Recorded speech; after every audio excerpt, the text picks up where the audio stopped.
Hello guys, నేనైతే శ్రీకాళహస్తి వచ్చేసాను. అక్కడ మనం ఎంతో పేరున్న దేవాలయం అది మన ఆంధ్రప్రదేశ్లో. అక్కడైతే ఆత్మలింగం ఉంది. ఇక్కడ మేము చూసినట్లయితే అందమైన ఆంజనేయ ఉన్నాడు. అక్కడ తర్వాత కాళహస్తి వివరాలు ఉన్నాయి.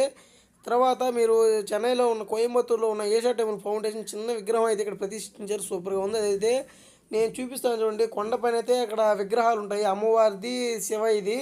తర్వాత మెయిన్ గుడి పక్కనే రాజగోపురం ఉంటుంది. రాజగోపురం చూపించాను కొద్దిసేపు. తర్వాత మెయిన్ గుడి పక్కనే మామూలుగా చిన్న గుడులు ఉన్నాయి చూడండి.